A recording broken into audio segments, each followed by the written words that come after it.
Assalamu alaikum everyone. Welcome to my channel. Today we will learn the topic The Jargon Disease by Robert Fisk.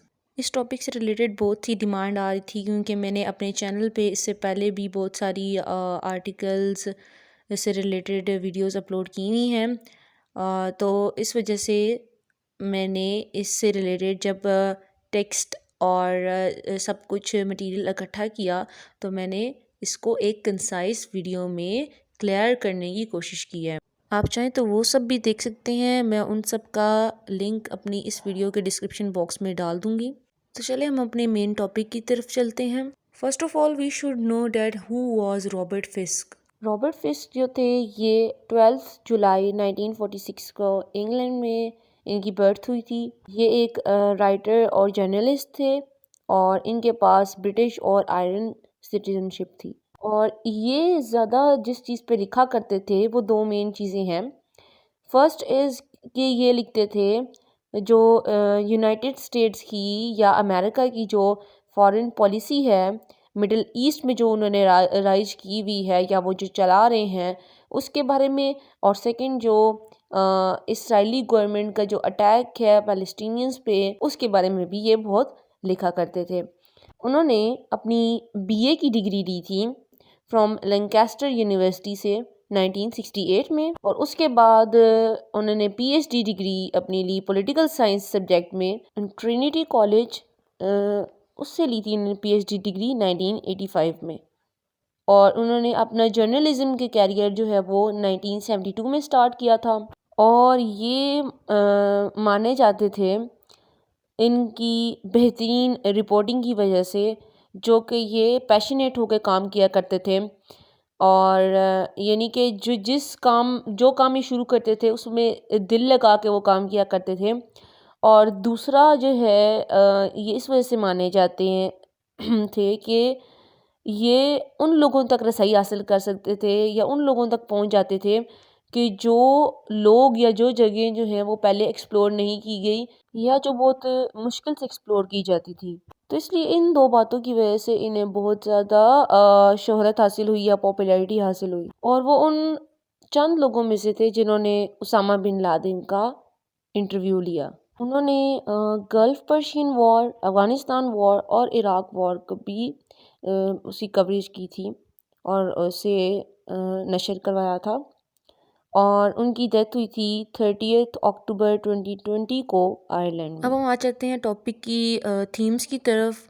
The first theme is criticism of jargon. First of all हमें पता होना चाहिए कि what is a jargon. Jargon means जो difficult language होती है, जो हम इंग्लिश में डिफ़िकल्ट वर्ड्स होते हैं, डिफ़िकल्ट एक्सप्रेशंस जो होते हैं वो हम यूज़ करते हैं, उसे हम जार्गन कहते हैं। Robert Fisk is basically saying in this article that we should use simple words और simple language instead of jargon. वो कहते हैं जब हमारे पास इजी वर्ड्स हैं, इजी लैंग्वेज है, इजी एक्सप्रेशन जब हम बोल सकते हैं, दिखा सकते हैं, शो करा सकते हैं, तो हमें क्या ज़रूरत है ये डिफ़िकल्ट वर्ड्स यूज़ करने की। ये तब का वाक़या है जब रॉबर्ट फिस्क को इनवाइट किया गया था, एक लेक्चर के दौरान वो गए थे। तो इसलिए जब उन्होंने वहाँ देखा कि इतनी डिफ़िकल्ट लैंग्वेज यूज़ की जाती है तो उन्होंने कहा इसी जार्गन डिसीज़ में कि उन्होंने क्रिटिसाइज़ किया कि लोग जो हैं वो मॉडर्न लैंग्वेज के अंदर जार्गन क्यों यूज़ करते हैं, क्या इतनी ज़रूरत उनको पेश आती है। कहते हैं मेनली जार्गन कब यूज़ किया जाता है, एक तो पॉलिटिक्स में, मतलब सियासत में जब पॉलिटिशियन को समझ ना आ रही हो कि हम क्या बोलें, वो डिफ़िकल्ट लैंग्वेज बोलने लग जाते हैं, डिफ़िकल्ट वर्ड्स यूज़ करते हैं कि ताकि जो हमारी पब्लिक है उसको भी समझ ना लगे कि वर्ड किस कॉन्टेक्स्ट में यूज़ किया गया है और उसका मीनिंग क्या है। और मेनली एकेडेमिया में, मतलब कि जब कोई किसी जो बंदा है जिसको अपना मैसेज डिलीवर करना है या उससे कोई ऐसा सवाल कर लिया गया है जिसका उसको आंसर नहीं पता और वो डिफ़िकल्ट वर्ड्स यूज़ करने लग जाएगा ताकि उस बात को दूसरी तरफ फेर ले। इसीलिए जो रॉबर्ट फिस्क हैं वो उन्होंने डिज़ीज़ का लफ्ज़ भी जार्गन के साथ यूज़ किया है क्योंकि वो इस चीज़ को ज़्यादा पसंद भी नहीं कर रहे। और दूसरा वो कहते हैं कि ये एक ऐसा मर्ज़ है या ऐसा डिज़ीज़ है जिसने हमारी ज़ुबान को जो है वो बहुत ज़्यादा नुकसान पहुँचाया है और हमें ऐसे बना देता है जैसे हम एक रोबोट हैं। रोबोट की तरह हमें मतलब दिखाएगा। मतलब जैसे अब आम लोग हैं, आम लोग क्या करते हैं, इजी लैंग्वेज यूज़ करते हैं तो दूसरों को भी समझ आए, लेकिन रोबोट्स की तरह हमें ये बना देता है। और हमारा जो है वो यहाँ पे वर्ड एक यूज़ किया गया है क्लिचेस, यानी कि वर्ड्स में हम क्लिचेस यूज़ करने लग जाते हैं अपनी लैंग्वेज में। जैसे हम जो वर्ड्स मैंने सेंटेंसेस यहाँ मेंशन किए हैं, ये हम यूज़ करते हैं कि the world is a stage और the life is a journey, यानी कि ज़िंदगी एक सफ़र है। अब ये क्या आप किसी को बोलेंगे ये क्या चीज़ है, उसको समझ नहीं लगेगी। इजी सी लैंग्वेज में बोले ना कि एक ज़िंदगी यहाँ पे हमने गुजारनी है, ख़त्म हो जाएगी एक दिन है एक दिन। लेकिन हम क्या बोलते हैं, लाइफ इज़ अ जर्नी, ये एक सफ़र है। अब वो कहते हैं कि जार्गन को यूज़ क्यों किया जाता है, वो इसलिए किया जाता है ताकि हम किसी भी चीज़ का मीनिंग को वहीं रोक दें, हम उसको एक्सप्लेन ना कर पाएँ। दूसरा कि हम किसी भी चीज़ की इम्पोर्टेंस को दबा दें और उसका गलत मीनिंग बताने की कोशिश करें।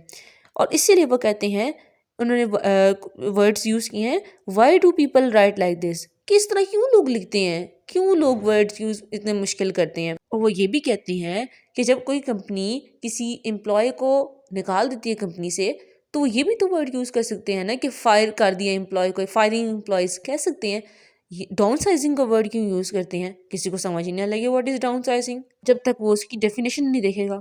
इसीलिए थ्रू आउट द एसे जो है रॉबर्ट फिस्क ने सटायर भी यूज़ किया है और आयरनी भी यूज़ किया है, ताकि वो जार्गन को एक्सपोज कर सकें कि जार्गन के यूज़ करने के पीछे क्या इनके मेन वजह होती है। सटायर को यूज़ करके वो उस बात पे भी हंसते हैं और के जार्गन को यूज़ करके जो आम सी चीज़ है उसको इम्प्रेसिव बना देते हैं कि आपके मुश्किल वर्ड यूज़ करके कि हाँ ये तो बड़ी अहमियत की चीज़ होगी, और जो कि इम्पॉर्टेंट चीज़ है उसको लेस इम्पॉर्टेंट बना दिया जाता है। इसी वजह से जो रॉबर्ट फिश है वो कहते हैं कि हमेशा ऐसी लैंग्वेज यूज़ करें जो कि क्लियर है और अंडरस्टैंडेबल है। दूसरी theme, jargon as an escape, यही रॉबर्ट फिस्क कहते हैं कि जार्गन उन लोगों के लिए भागने का एक तरीका है जो कि झूठ बोलने वाले यानी लायर्स हैं और चीटर्स यानी धोखा देने वाले हैं, कि ताकि कि अगर उनसे कोई क्वेश्चन किया जाता है तो उसको तोड़ मरोड़ के इधर उधर फेर फूर के तो जो है ना वहाँ से भाग जाएं। ये उन लोगों के लिए है जार्गन जो यूज़ करते हैं। जब उनसे कोई क्वेश्चन किया जाता है तो उन्हें उस चीज़ का आंसर नहीं पता होता और अब वो वहाँ से भाग भी नहीं सकते, तो वो क्या करते हैं, वो मुश्किल वर्ड यूज़ करने लग जाते हैं जिसे जार्गन कहते हैं। तो उस वजह से क्या होता है कि उन्हें भागने का एक रास्ता मिल जाता है। तो रॉबर्ट फिस्क कहते हैं कि जार्गन बेसिकली जो है वो भागने का रास्ता है उन लोगों के लिए जो कि झूठे हैं और चीटर्स हैं। तीसरी theme, lack of clarity and precision. Robert Fisk क्या कहते हैं कि जो हमारी मॉडर्न लैंग्वेज है उसके अंदर क्योंकि जार्गन यूज़ किया जाता है तो उस वजह से उसके अंदर क्लैरिटी यानी बात क्लियर नहीं होती, हमें समझ नहीं लगती।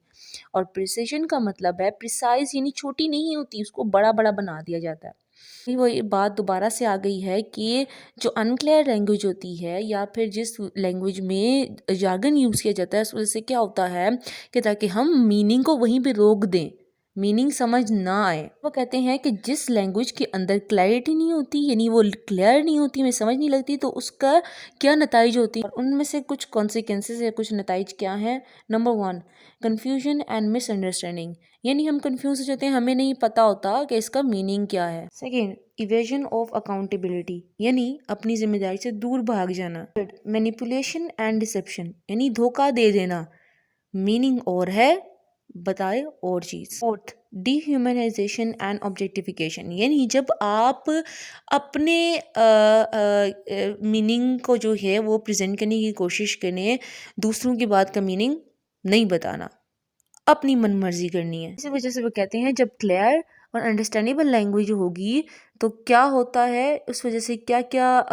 उसकी इम्पोर्टेंस क्या होती है। नंबर 1, इफेक्टिव कम्युनिकेशन, यानी आप बातचीत करेंगे लोगों के साथ, उनको समझ लगेगी कि आप क्या बात करना चाहते हैं, आपका क्या मैसेज है और वो क्या प्रेजेंट करना चाह रहे हैं। दूसरा, क्रिटिकल थिंकिंग, यानी अगर कोई क्वेश्चन करता है या आपको कोई आंसर देता है तो आपके माइंड में भी उस चीज़ से रिलेटेड कुछ ना कुछ पहले से मौजूद होता है और आप सोचते हैं। तीसरा, ऑनेस्टी, यानी कि जब किसी को कोई चीज़ समझ आ जाएगी, उसे पता है हाँ ये बात सही कह रहा है। Fourth, human connection and empathy, यानी कि जब आप किसी को सही बात बताएंगे उसका आपके साथ कनेक्शन भी बेहतरीन बनेगा और बेहतरीन अंडरस्टैंडिंग होगी। इसी वजह से वो राइटर्स और स्पीकर्स को कहते हैं कि इजी, अंडरस्टैंडेबल और डायरेक्ट लैंग्वेज यूज़ करो बजाय जार्गन्स यूज़ करने के, क्लिचेस यूज़ करने के।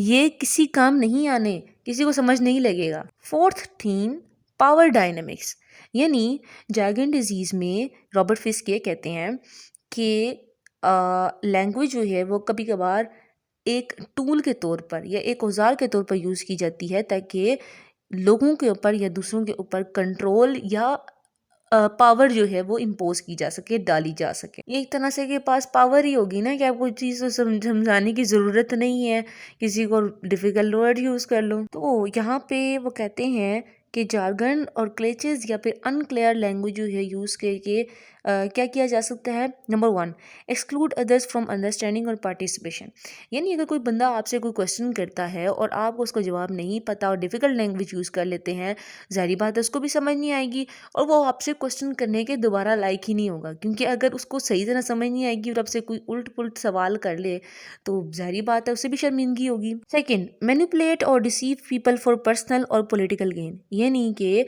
दूसरों को धोखा देना, गलत लफ्ज़ इस्तेमाल करिए अपने फ़ायदे के लिए या जो पॉलिटिकल लीडर्स होते हैं वो अपने फ़ायदे के लिए। थर्ड, असर्ट डोमिनेंस और सुपीरियरिटी ओवर अदर्स, यानी कि दूसरों के ऊपर अपना रोब जमा के रखना, ये मैंने पहले भी बता दिया। और fourth, maintain power structures and hierarchies, यानी कि हायरार्की बनी है, this is the rich class, this is the middle class and this is the lower class. तो एक हायरार्की बना के रखना कि अगर जिसने मुश्किल वर्ड्स यूज़ किए या अच्छे वर्ड्स यूज़ किए वो हायर क्लास से बिलोंग करता है पूरी सोसाइटी में, और जिसने सिंपल वर्ड्स यूज़ किए वो हायर क्लास से बिलोंग नहीं करता, वो लोअर क्लास से बिलोंग करता होगा या मिडिल क्लास से बिलोंग करता होगा। वो कहते हैं कि तो किस वजह से यूज़ की जाती है वो तो बता दिया, लेकिन इसके नतीजे क्या होते हैं, इसके वजह से क्या होता है जब हम लैंग्वेज को पावर के तौर पर यूज़ करते हैं या जार्गन वर्ड्स को पावर के तौर पे यूज़ करते हैं। इससे क्या होता है। Number 1, reinforcing social and political inequalities, यही सोसाइटी में आ गया कि क्या होता है कि हायरार्की बन जाती है, this is the higher class, this is the middle class, this is the lower class, and the one who uses the difficult words belongs to the highest class, not to the lowest class. In perpetuating oppression and discrimination, यानी कि वही दोबारा हो गया, discrimination create हो गई कि higher class वालों की इज़्ज़त की जाएगी जो डिफ़िकल्ट वर्ड्स यूज़ करते हैं, लोअर क्लास वालों की इज़्ज़त नहीं की जाएगी। Third, stifling critical thinking and dissent, यानी कि लोगों की क्रिटिकल थिंकिंग, सोचने की सलाहियत ख़त्म कर दो बिल्कुल, उनको सोचने पे ख़त्म कर दो कि भाई ये कोई चीज़ सोची भी जा सकती है। इसका मीनिंग यही, इसका ये वर्ड यही है, इस जगह पे यूज़ होता है, यही यूज़ किया जाएगा। मीनिंग फाइंड करने की कोशिश ही ना करो। Fourth, undermining democracy and accountability, वही आ गया अपनी पावर जो है वो सबके ऊपर इम्पोज करना। इसी वजह से जो है रॉबर्ट फिस्क कहते हैं कि हम वो लैंग्वेज वो यूज़ करें कि जो कि एथिकल और रिस्पेक्टफुल हो, हर बंदा यूज़ करे उसे और रिस्पेक्ट के तौर पे ली जाए, ना कि ये कहा जाए कि कोई अगर बंदा डिफ़िकल्ट वर्ड्स यूज़ नहीं करता तो उसकी कोई इज़्ज़त नहीं है, और जो डिफ़िकल्ट करता है उसी की इज़्ज़त है। अब हम आ जाते हैं रिटोरिकल डिवाइसेस जो इस द जार्गन डिजीज़ में यूज़ की गई हैं। Number 1 is anaphora. एनाफोरा कब होता है जब हम जब वर्ड्स की बिगिनिंग में जो रेपिटेशन होती है, यानी एक लाइन है उसकी जो बिगिनिंग के वर्ड्स होते हैं उनकी रेपिटेशन होती है सेम। जैसे कि इसमें यूज़ किया गया है दे नीड, दे एक्सपेंड, दे यहाँ पे दोनों में सेम है तो इसे एनाफोरा कहते हैं। सेकेंड, रिटोरिकल क्वेश्चन क्या होते हैं कि जिसमें हम आंसर नहीं मांगते, अपने आप से ही जहन में सोच रहे होते हैं। जैसे कि यहाँ पे यूज़ किया गया है why do people right like this, ऐसे क्यों लोग लिखते हैं। ठीक। दूसरा, what on earth does this mean, कि ये इसका मतलब क्या है। पैरेंथेसिस क्या होता है कि जब हम किसी इंपॉर्टेंट चीज़ को जो हम हाईलाइट करना चाहते हैं उसे हम ब्रैकेट्स में इन्वर्टेड कॉमर्स में लिखते हैं। जैसे कि यहाँ पे यूज़ किया गया yes dystopian is a perfectly good word. उसके बाद टोटोलॉजी क्या होता है, जो कि कुछ वर्ड्स होते हैं जिनका दो या दो से ज़्यादा मीनिंग होते हैं। वर्ड एक ही होता है लेकिन उनकी मीनिंग और होते हैं। जैसे कि वर्ड यूज़ किया गया यहाँ पे वर्कशॉप। अब वर्कशॉप के दो मीनिंग है। नंबर वन, एक तो कारपेंटर की जो शॉप होती है उसे हम वर्कशॉप कहते हैं। दूसरा, जब के बहुत सारे स्टूडेंट्स जो हैं वो इकट्ठे होते हैं किस लिए, एकेडमिक लेक्चर के लिए या ट्रेनिंग के लिए इकट्ठे होते हैं, उसे भी वर्कशॉप कहते हैं जो यूनिवर्सिटीज़ में आपकी होती है। तो दो दो इनके मीनिंग हो गए, इसे हम टोटोलॉजी कहते हैं। उसके बाद एक्सप्लेटिव क्या होता है, एक वर्ड या फ्रेज़ होता है जिससे बाकी उसके नज़दीकी जो वर्ड्स हैं उनको एम्फसाइज किया जाए, उन पर जोर डाला। जैसे कि यहाँ पे वर्ड यूज़ किया गया सिमिलरली वो जगह पे यूज़ किया गया। और सिमिलरली का मीनिंग ही क्या होता है या इसका मेन मकसद ही क्या होता है कि जो इसके इर्द गिर्द के वर्ड्स हैं उन पे जोर दिया जा सके, जो इससे पिछला है और जो इससे अगला है। सिमिलरली का क्या मतलब होता है, यही ना कि इसी तरह जैसे कि पिछला था उसी तरह ये भी है, तो यानी कि दोनों को कनेक्शन दे रहा है एक। उसके बाद मेन चीज़ सटायर यूज़ किए गए। सटायर क्या होता है, जब हम किसी सोसाइटी में जो है किसी चीज़ को जो है वो हम उस पर क्रिटिसाइज़ करें, हम किस तरीके में, यानी हंसी मजाक के तौर पर।